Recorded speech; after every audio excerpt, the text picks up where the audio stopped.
Hello दोस्तों, आप सभी का फिर से स्वागत है हमारे यूट्यूब चैनल में। चलिए आज का पहला क्वेश्चन पढ़ते हैं। जीके के टॉप क्वेश्चन लेकर आए हैं हम। चलिए बिना समय गवाए आगे बढ़ते हैं। राव मालदेव कहाँ के शासक थे? राव मालदेव राठौड़ कहाँ के शासक थे? मेवाड़, मारवाड़, अलवर और हाड़ौती। तो देखिए, राठौड़ वंश थे मारवाड़ के शासक। मारवाड़ बोलते हैं अपन जोधपुर के क्षेत्र और उसके आसपास का जो क्षेत्र है उसको बोलते थे पहले मारवाड़। तो राव मालदेव कहाँ के शासक थे? मारवाड़ के। और राव मालदेव ने, ऐसे बोला जाता है कि 52 युद्ध इन्होंने अपने जीवन काल में किए थे और इन्होंने सारे ही युद्ध जीते थे। इन्होंने इनको 52 युद्धों का विजेता भी बोला जाता है। सवाल है, जय सिंह द्वितीय को सवाई की उपाधि किसने दी? जय सिंह द्वितीय, जिन्होंने जयपुर शहर को बसाया था वो हैं जय सिंह द्वितीय। और उन्होंने ही 5 वेधशालाओं का निर्माण कराया था। नई दिल्ली में, उज्जैन में, जयपुर में, मथुरा में, वाराणसी में। ये 5 वेधशालाओं का इन्होंने निर्माण कराया था। तो जय सिंह द्वितीय को सवाई की उपाधि दी थी औरंगजेब ने। अगला सवाल है, अजमेर क्षेत्र को राजस्थान में कब सम्मिलित किया गया? जब राजस्थान का एकीकरण हो रहा था तो उस समय अजमेर क्षेत्र को राजस्थान के कौन से चरण में और कब सम्मिलित किया गया था? 1946, 1950, 1956 और 1951। तो अजमेर क्षेत्र को किया गया था 7वें चरण में विलय किया गया था। और सन पूछी जाए तो 1956, डेट भी पूछी जाए तो 1 नवंबर। अगला सवाल है, कालीबंगा निम्न में से किस जिले में स्थित है? कालीबंगा और नीलीबंगा ये दोनों ही हनुमानगढ़ जिले में स्थित है, जो हमको बताती है कि सिंधु घाटी सभ्यता के बारे में यहाँ पर जो अवशेष मिले हैं कालीबंगा में। राजस्थान की किस चित्र शैली का संबंध ढोला मारू से है? यहाँ पर आपसे पूछा जाए ढोला मारू का चित्र किस शैली में बना हुआ है? तो ढोला मारू का चित्र बना हुआ है मारवाड़ शैली में। और ढोला है राजकुमार, मारू है ये राजकुमारी का नाम है। और इनकी प्रेम कहानी है, ऐसा बोला जाता है इनकी शादी तो बचपन में ही फिक्स हो गई थी, लेकिन ये किसी कारणवश अलग अलग हो गए थे फिर। तो इनकी प्रेम कहानी बहुत ही प्रचलित प्रेम कहानी है और जिसका चित्र शैली से संबंधित है वो है मारवाड़ की शैली से संबंधित। अगला सवाल है, लूनी बेसिन की पूर्वी सीमा कौन सी है? जो नदी है लूनी बेसिन, इसकी पूर्वी सीमा कौन सी है? ये कहाँ पर बहती है पूर्व में? ये आपसे पूछा गया है। तो लूनी बेसिन की सीमा है ये 56 की पहाड़ियाँ जो है, तो ये इसकी सीमा है। ऑप्शन बी यहाँ पर बिल्कुल सही होगा।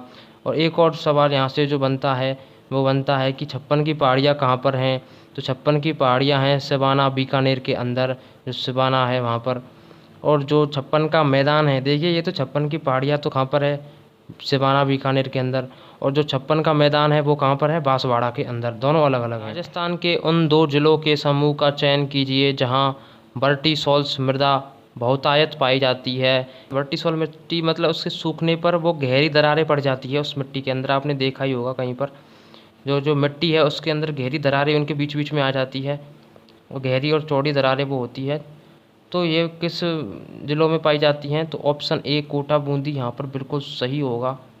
उस्ताकला का संबंध किस जंतु की खाल से है? बाघ, भेड़, ऊँट और घोड़ा। तो उस्ताकला क्या होती है? ये ऊँट जो होता है, जिंदा ऊँट, उसकी जो खाल होती है उस पर चित्रकारी मीनाकारी की जाती है, उसे बोलते हैं उस्ताकला। आप चित्र में देख सकते हैं यहाँ पर चक्र बना हुआ है। यहाँ पर ये घुड़सवारी का चित्र है और यहाँ पर जो है ये बछड़ा है, गाय का दूध पी रहा है। और सबसे मुख्य यहाँ पर जो लिखा हुआ है जय श्री राम, कितना शानदार लिखा हुआ है। तो ये देखो, ये होते हैं उस्ताकला के चित्र, इसे बोलते हैं उस्ताकला जो ऊँट पर की जाती है। राजस्थान में मरु विकास कार्यक्रम कब प्रारंभ किया गया? कब राजस्थान को ऐसा लगा कि मरु का भी विकास होना चाहिए, जो मरुस्थल है हमारे राजस्थान में उसका भी विकास होना चाहिए? तो ऐसा कब लगा था, कब प्रारंभ किया गया था इस कार्यक्रम को? 1974, 75, 1977, 78, 1972, 73, 1976, 77। तो किया गया ऑप्शन बी यहाँ पर बिल्कुल सही होगा। 1977, 78 में मरु विकास कार्यक्रम की शुरुआत हुई। अगला सवाल है, बीकानेर और चूरू जिलों में ऊँट की कौन सी प्रजाति पाई जाती है? जो ऊँट की खाल पर चित्रकारी की जाती है वो बीकानेर की ही चित्रकारी प्रसिद्ध है। तो वहाँ पर कौन सी प्रजाति पाई जाती है ऊँट की? गोमट, केरूपाल, कच्छी और नाचना। तो ऑप्शन बी यहाँ पर बिल्कुल सही होगा। केरूपाल प्रजाति ऊँट की पाई जाती है जिस पर उस्ताकला किया जाता है। राजस्थान के लिए ब्यास परियोजना में कौन से बांध में पानी संग्रह किया जाता है? फरक्का बैराज, हरिका बैराज, पौंग बांध और औरई बांध। कौन सा बांध है जिसके ब्यास परियोजना में पानी संग्रह किया जाता है राजस्थान के लिए? तो ब्यास परियोजना में 2 बांध बनाए गए थे और 2 बांध में से ही एक बांध है पौंग बांध, जो राजस्थान के लिए पानी संग्रह करा जाता है यहाँ पर। तो यहाँ पर ऑप्शन सी बिल्कुल सही होगा। और जो जो ब्यास परियोजना है ये 3 राज्यों की संयुक्त परियोजना है, राजस्थान, पंजाब और हरियाणा। दोस्तों हर क्वेश्चन डिटेल के साथ समझाया जाएगा। यदि आपको वीडियो अच्छी लगे तो लाइक शेयर जरूर कर दें दोस्तों के साथ और चैनल को सब्सक्राइब जरूर कर लें। मरुस्थल का कल्प वृक्ष कहा जाता है? मरुस्थल का कल्प वृक्ष कौन सा वृक्ष कहा जाता है? तो यहाँ पर सही उत्तर होगा पीपल या खेजड़ी या बबूल या नीम। तो मरुस्थल का कल्प वृक्ष आप चित्र में देख सकते हैं, ये खेजड़ी का वृक्ष है जो इसे मरुस्थल में कल्प वृक्ष बोला जाता है। राजस्थान में यूरेनियम निक्षेप मुख्यतः केंद्रित है। यूरेनियम निक्षेप मुख्यतः केंद्रित है मतलब कहाँ पर सर्वाधिक उत्पादन होता है यूरेनियम का, कहाँ पर सर्वाधिक पाया जाता है यूरेनियम? तो वो है उदयपुर में, डूंगरपुर में, या डूंगरपुर बांसवाड़ा में, या प्रतापगढ़ बांसवाड़ा में, या चित्तौड़गढ़ व उदयपुर में। तो इसका सही उत्तर होगा ऑप्शन ए, उदयपुर व डूंगरपुर जिलों में यूरेनियम निक्षेप पाया जाता है। अब माही बजाज सागर बांध कहाँ स्थित है, कहाँ बनाया गया है? खादू गांव में, बोरखेड़ा गांव में, आवापुरा गांव में, या बेणेश्वर गांव में। यहाँ पर गांव के नाम दिए गए हैं, जिलों के नाम नहीं दिए गए हैं, तो इसलिए मैं आपको बताता हूँ जिस ज़िले होते हैं और ज़िले के अंदर भी वो कहाँ पर है, इसलिए हर क्वेश्चन में आपको डिटेल से समझाता हूँ।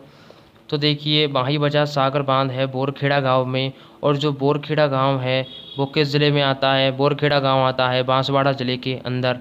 तो ये आप मेरे ध्यान नहीं है। देखिए इस एक ही क्वेश्चन में से आपको चार चार क्वेश्चन कंप्लीट होंगे। इधर दिए गए हैं खनिजों के नाम, और इधर दिए गए हैं खनन क्षेत्र। जो खनन क्षेत्र होता है उनका कौन सी जगह किस जगह पर होता है? ये तांबा कहाँ पाया जाता है, ये सही है या नहीं है, ये हमको देखने हैं। तो तांबा खेतड़ी में खनन होता है, बिल्कुल सही है। सर्वाधिक राजस्थान में तांबा खेतड़ी में ही खनन होता है। और खेतड़ी किस ज़िले में है? नीम का थाना में।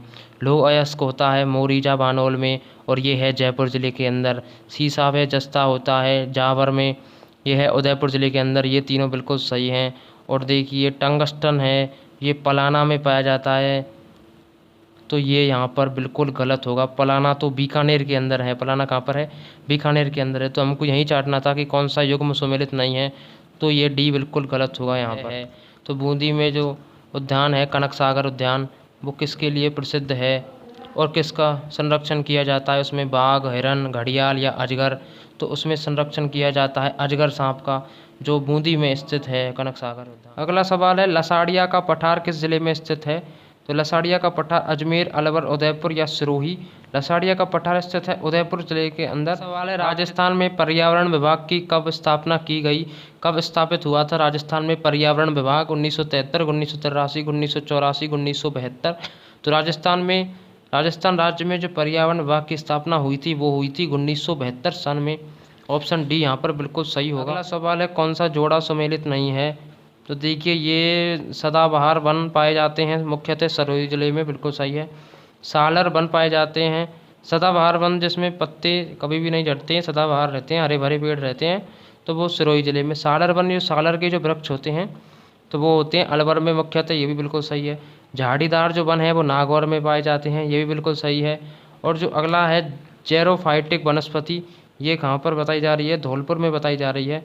तो जो जेरोफाइटिक वनस्पति होती है, जो जेरोफाइटिक के पौधे होते हैं छोटे छोटे, ये मरुस्थल के क्षेत्र में पाए जाते हैं। इनको पानी की बहुत ही कम आवश्यकता होती है क्योंकि इनकी जड़ें काफ़ी नीचे तक गहरी होती हैं, तो ये पानी इनको कम आवश्यकता होती है। तो जेरोफाइटिक वनस्पति धौलपुर में नहीं होकर वनस्पति जो जेरोफाइटिक वनस्पति है वो होंगे मरुस्थल प्रदेश में। एक ही क्वेश्चन से चार चार क्वेश्चन कंप्लीट हो गए हैं। राजस्थान की मीठे पानी की मानव निर्मित झील, सबसे बड़ी झील, देखिए यहाँ पर है मानव निर्मित झील हो। एक तो मानव निर्मित झील का मतलब कृत्रिम झील, और जो सबसे बड़ी झील है और मीठे पानी की झील है, ये तीनों शर्तें जहाँ पर पूरी हो रही हैं तो वो है जयसमंद झील। तो राजस्थान की सबसे मीठे पानी की झील जो मानव निर्मित सबसे बड़ी झील है वो जयसमंद झील है, और जयसमंद झील का दूसरा नाम है ढेबर झील, और जो है कहाँ पर? उदयपुर जिले के अंदर ये है। सवाल है राजस्थान राज्य पथ परिवहन निगम की स्थापना कब हुई? आपने बसों में जो सरकारी बसें होती हैं उसमें लिखा देखा होगा राज्य पथ परिवहन निगम, तो इसकी स्थापना कब हुई थी? 1964, 1970, 1972, 1976। तो राजस्थान राज्य पथ परिवहन निगम की स्थापना हुई थी 1964 के अंदर। ऑप्शन ए यहाँ पर बिल्कुल सही सवाल है पर्वत चोटियों और उनकी ऊंचाई को मिलाइए। इधर पर्वत चोटियाँ दी गई हैं राजस्थान की और इधर उनकी ऊंचाइयाँ दी गई हैं, हमको ये मिलान करनी है। तो देखिए जो अचलगढ़ जो चोटी है जो है उसकी लंबाई कितनी है? उसकी लंबाई है 1380 मीटर, और जो खो चोटी है इसकी लंबाई है 920 मीटर, और जो बहराज चोटी है इसकी लंबाई है 792 मीटर, और बैराट चोटी है इसकी लंबाई बताई जाती है 704 मीटर। तो यहाँ पर आपके चार क्वेश्चन फिर से कंप्लीट हो गए।